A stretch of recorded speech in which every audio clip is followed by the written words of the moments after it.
2, two-time 500 winner Sterling Marlin, and Thursday's qualifying race winner Mike Skinner. Jason Leffler makes his Winston Cup debut. He's out of USAC Midget Racing, and last year's Rookie of the Year, Matt Kenton. Elliott drops low to lead the first lap. Sterling Marlin's right there, too, looking on the outside. He's got Dale Jr. pushing him. I know Bill's intentions are to try to stay up front if he can. That's what his plan was. I talked to him earlier, and he said, if I can hold this thing out front, that's what I want to do. Boy, Earnhardt's back in the sucker hole early. Woo. Sterling Marlin on the outside for the lead. Well, maybe not. They're in no sucker hole yet because they're all over the place. 3 wide in the back straightaway. We heard Earnhardt yesterday say in practice that his car wouldn't pull up like it had been. And, Larry, we've got a tremendous headwind down the back straightaway today. And it'll make those guys think, hey, my motor don't seem to be running. I'm not seeing the RPMs, but it's because that wind is buffeting that car, and it's almost just like running against a brick wall. Sterling Marlin to lead lap 2. We have every reasonable hope of a record number of lead changes for this race today. Talking about that wind up the back, what a driver looks at is his tachometer. When he looks down at his tach and he says, I've been turning 7,000 all weekend long. What have y'all done to me? I'm 6,800. This thing won't run. Earnhardt backing up. The battle's on point. Marlin has company. 99, Jeff Burton. And 8, Earnhardt Jr. Talking to some of the drivers, some of these cars are pretty free, pretty loose on new tires on the start. And that'll make them fast. Some of the other cars are a little tighter, and that'll make them slow. What they'll do, they'll start these cars low on air pressure because as they run and the heat builds in the tires, the air pressure builds up. Yeah, it will. The rear end will want to come around when the air pressure's down. It's like driving on a low tire on your passenger car. You can feel the low tire wobbling around. They won't be that way long, I can tell you that. Sterling Marlin in his 20th 500 appearance. He's won twice, and he's now led in 12 of those 20 starts. It don't matter who's leading. We still got a 43-car lead draft. Jeff Gordon has fallen from 13th to 24th. Earnhardt from 7th back to 13th. Challenge up front. New leader, Dale Earnhardt Jr. Bill Senior's down on the inside making a move on Bill Elliott as they head down toward turn 1. This is where the cars have really been aggressive. The guys have really been using that bottom apron down there to get a position on guys going into turn 1. It's been kind of breathtaking. Even up here. Well, if I'd have been up here 2 or 3 years ago watching these guys, I'd have retired then. Drivers have tunnel vision. You basically see what's going on right in front of you, and it's up to the spotters and everybody else to tell you what's going on around there behind you. And they ain't been telling me the truth. 3 abreast. Elliott caught in the middle now. Marlin fights his way back to the front. Earnhardt is leading that high line around. Mike Skinner right behind him. And then rookie Andy Houston. And Sterling Marlin's back out front again, guys. That car, that proves one thing. That 125 win was no fluke. It wasn't all about just being in the right place at the right time. He's got a pretty fast hot rod there. Here goes Earnhardt to the inside on Wallace. And he's got some push from behind, so there's a good chance he's going to get right up on Sterling before they get to the end of the back straightaway. Nadeau leads briefly in the 25. There's Gordon with his new engine up there. You know, he had engine failure yesterday afternoon, and there he is right in the front of the pack. So made a good call, changed that thing. He was really lucky. Jerry Nadeau trying to become the 4th different leader of the Daytona 500 in just 9 laps. Nope. Marlin hangs on to it by inches. Ever so close. And why do these guys fight so hard to lead a lap? Because even though it's race 1 of 36 races, every time when you lead a lap in a race, it's worth 5 bonus points toward the Winston Cup Championship. And you got to look at the big picture. This is a one race for the whole year. Danbury, Connecticut's Jerry Nadeau battles Sterling Marlin for the lead in the Daytona 500. 9 of 200 laps complete. This is NASCAR on Fox.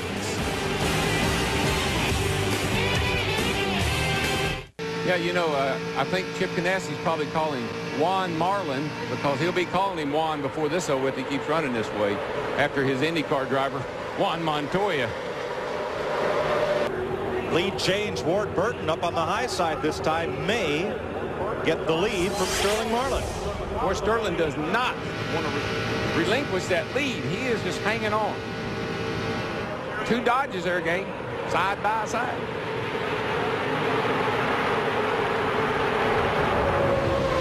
You know, goes Jerry Nadeau, just kind of slipping along. And we've had several drivers lead through turns 1 and 2. But official lead changes are only counted at the start-finish line, and each time Marlin has held off the charge and beaten them back to the line. Not this time. He's got the push. 22's got the push this time. Come on, baby. Oh, Yes. yes. Ward Burton leads that lap. And First time he's ever led the 500. 4. That's 4 lead changes. Isn't that about as many as we had in the whole race last year? What's changed, folks, is NASCAR has allowed the engines to run a little less restricted, and a new aerodynamics package that we'll explain when we come back. 21 laps complete in the Daytona 500. Sterling Marlin out in front.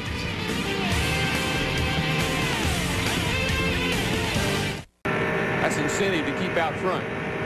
That's that look right now that he's giving Sterling Marlin. And here's all I could hear.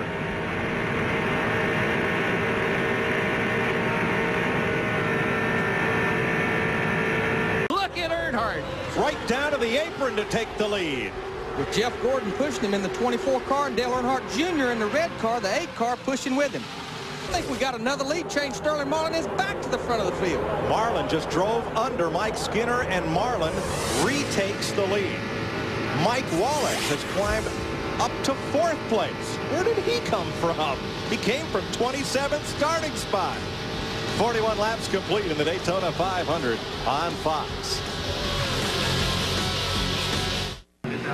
Well, Sterling Marlin's got a bit of a problem, guys. You talked about how important aerodynamics are. They've knocked a hole in the grill, and right now they're fabricating a 4-by-8-inch piece of sheet metal that they're going to place on with duct tape on the next pit stop. But that's a long time from now if this thing stays green. Well, we're coming around to get to green, and there's Rusty sitting up there.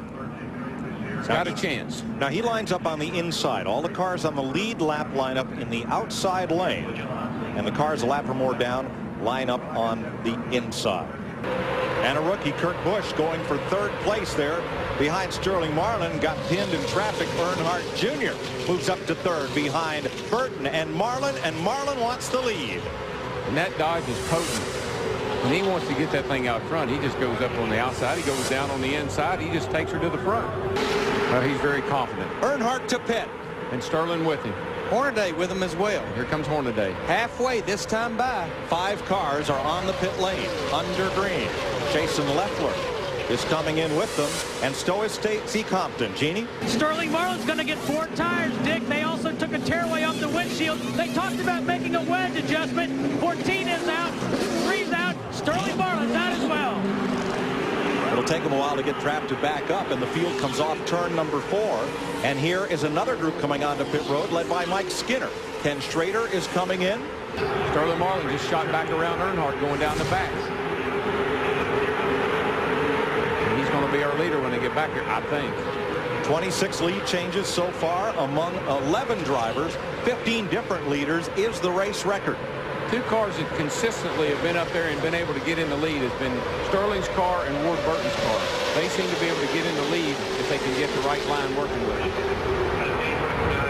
There goes Gordon getting that run over turn 1 and 2, getting the help from the 7 car, Mike Wallace. But I don't know, he drifted up awfully high up there coming off turn 2. I think Gordo's car's pushing up on him a little bit, probably more than he'd like for it to, and it's opening up a lane underneath of him that he would like to not have happen.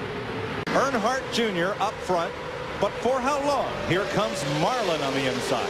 Getting a push from Jeremy Mayfield in the blue number 12. They're down on the inside. They're going to take over 1st and 2nd. This reminds me of when I play golf. I'm using every bit of the course, and that's what these guys are doing, boys. They are everywhere. And your lead goes by in the blink of an eye.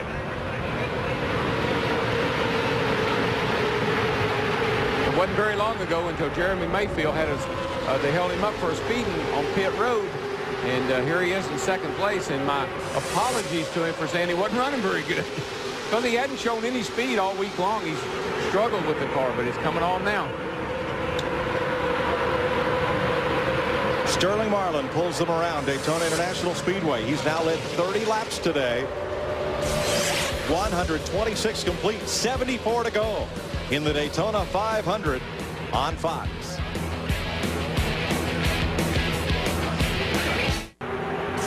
Boy, look at Ward Burton getting to run up the middle right there, right beside Sterling Marlin coming off turn 4 right there. Mike Wallace calls that. He's going a lap down right there, and it gave him a little suck on the inside there. One thing I think everybody needs to pay attention to, a lot of guys that run in the back earlier are flexing their muscle and trying to get to the front. Reason being, this may be their last pit stop coming up, so they need to know what they need to do to their cars and get them just right for the run to the finish. Mike? Thanks, Jeff. They're going to lap past Terry Labonte, who also just made a green flag pit stop as things cycle through. Sterling Marlin has gone back up front. He's led 31 laps today. Ward Burton has led the most, 44. Pit stops are set to begin. Sterling Marlin is going to bring Ken Schrader down pit road. Green flag pit stops. Earnhardt is with them. So is Brett Bodine, Johnny Benson, and Jason Leffler. Steve. And this is a chance for the pit crew to become the heroes on the number 40 car. Rick Relling is the jack man. Darren Wolf and Nathan Kennan change tires. Right side tires going almost good at Dick Berggren. There goes Earnhardt, and there goes Sterling Marlin ahead of him. Fellow with the least wheel spin got off pit road first because they all had pretty quick stops. All right, more green flag stops this time by. Sterling Marlin, our leaders on pit road to the flat tires. We go back racing, Steve Burns. Now we just heard Sterling Marlin say he's got a tire going down. Terrible break for Sterling Marlin. He's led so much. They're up on the wall, the tires. It is definitely on the left side for Sterling Marlin. Rear tire off, front tire back on. Terrible break for Sterling Marlin. Finally back down pit road. Best thing could have happened, Steve, is the field is not up to speed. Marlin will not lose a lap with this tire change. Casey Atwood back on track after a broken shock mount. And up front, here comes Earnhardt Jr. Well, I tell you what, I've ridden around under a caution like that and get a little buildup on my tires. And when I get ready to go, I say, I got a flat tire, when in fact it wasn't flat at all. It just had built up a lot of rubber on it. So I hope that's not the case for Sterling. Boy, this time, Darrell, it's really split out into 3 different packs. Well, Jeannie, here is the problem for Sterling Marlin. It may cost him the Daytona 500. Left front tire off of his Dodge. Puncture hole. Goodyear tire engineer says it went all the way through right there. New leader, Steve, Michael Waltrip. There's a Waltrip leading the Daytona 500. All right. Welcome back to Daytona. It's the big one, gang. It's the big one. It's what we've all been fearing. This kind of racing is going to happen. A horrible crash on the back straightaway that began when Tony Stewart got turned sideways against the backstretch wall number 20. Jason Leffler all torn up. Let's see what happened coming off turn 2.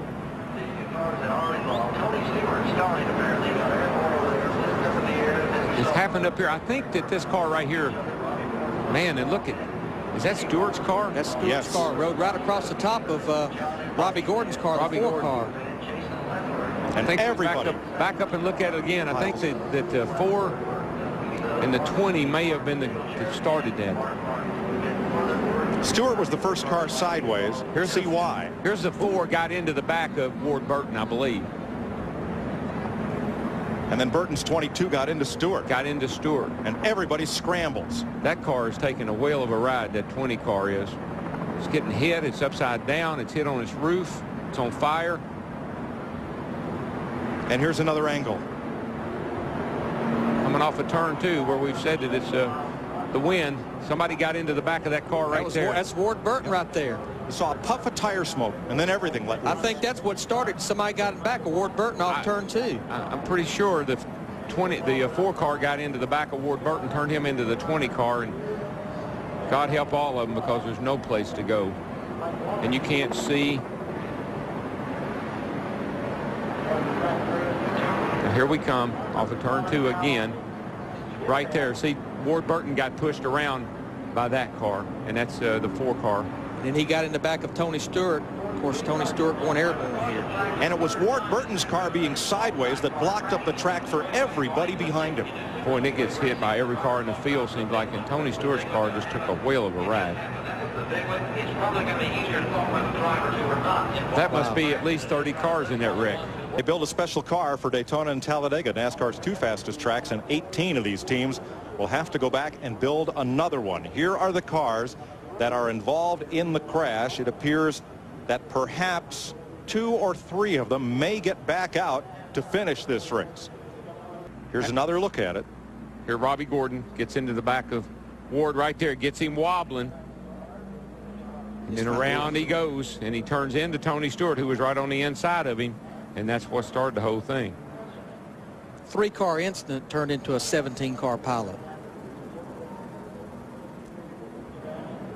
Coming off of turn 2 over there, the wind blowing the way it is, you have to get up out of the throttle. You get a run on a guy underneath of your car pushes up. A lot of things can happen to you right there. Matt? Sterling Marlin, the 94 and 95 Daytona 500 winner, is out front once again. And he's going to protect that inside, and they're going to race like crazy behind him, and that's the car to beat. Everybody knows that, and this is just like the 125 when him and Earnhardt came to the line. Whoa, look at Ricky Rudd slide up in front of Bobby Hamilton. Man, did you see Michael? He just drove down in front of Dale to get behind Sterling, and of course Sterling and Michael are good friends, but man, that's your boss, buddy. Michael Waltrip, 0 for 462. Looking to break his duck today, as they say in England. They call them duck eggs instead of goose eggs, those zeros. And look at him go.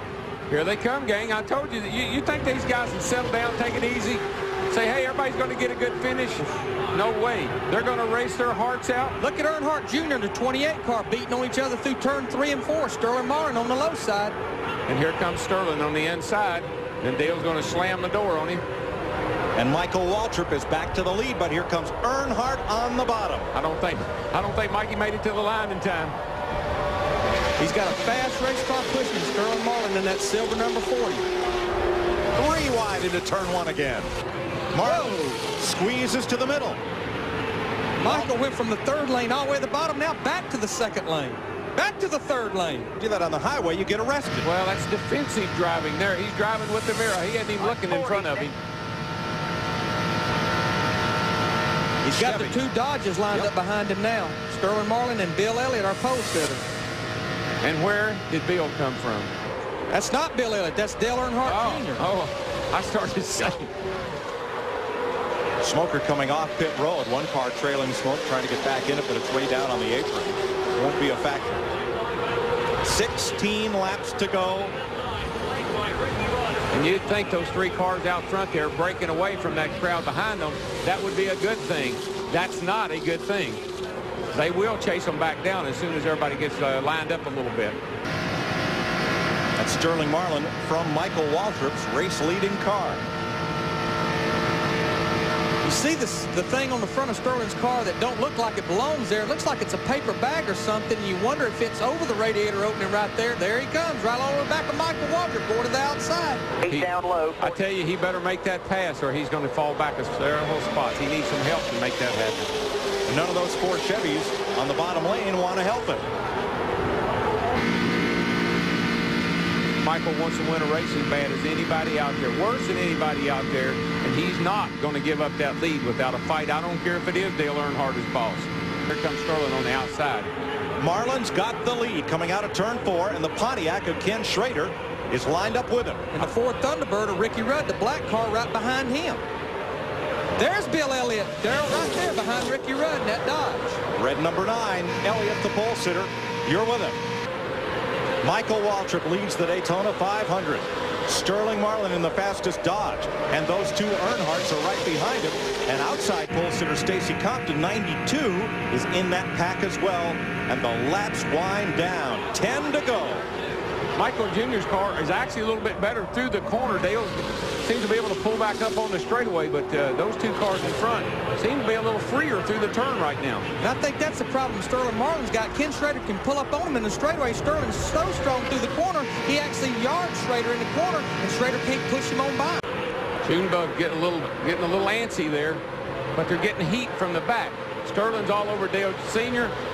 Dale Sr. is trying to keep him back so they can't get to the 2 team cars in the front. This is a chess match at high speed. 4 laps to go. Single file around lap traffic. Man, those guys didn't need to be there. They should have got down out of the way.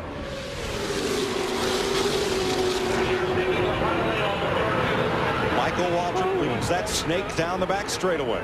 He thought he was going to win that one, and he just got shuffled out right at the end. Whoa! Look at Earnhardt. Sterling got into Earnhardt. Dale is doing everything he can to keep keep Sterling behind him because Dale knows that Sterling's got a fast car. Here comes Schrader on the outside, that yellow car. Remember, Schrader's not won in 10 years. Dale has done. Sterling has beat the front end off that old Dodge trying to get around Dale. Sterling, is there room between Earnhardt and Schrader? Yes, he gets to the outside. Then drops back in line. All right, here we go now. This is when it's going to get tense, boys. This is when we're going to find out. 3 miles to the finish of the Daytona 500. If he can survive this run, he'll be okay. Nobody's doing anything. They're all holding in. Go get him. Come on, buddy. 1 to go. The last lap. 1 to go, buddy. Keep it low, Mikey. Keep it low. Don't let them under you. Make that back straightaway wide, buddy. Get all over the place. Don't let them run up on you. Come on, man. Come on now. Watch the mirror. Watch it. You're going to make a run inside. Block him. Block him. Atta boy. 3 wide behind them. You got him, Mikey. You got him, man. You got him. Come on, man. Come on, baby. Come on. Get him in the four. Get him in the four. The 3 cars out. Oh! Big trouble. Big wreck behind them. Lead him back. Come on. Sterling Marlin, Bobby Hamilton, Jeremy Mayfield, and outside pole sitter Stacy Compton. There looked like when Rusty run up there through the middle, it maybe just took the air off Dale's spoiler and got him loose. I don't think anybody got into him at all. Sterling may have gotten into him just a teeny bit and got him headed up the hill. Hard to say. Here's the onboard view.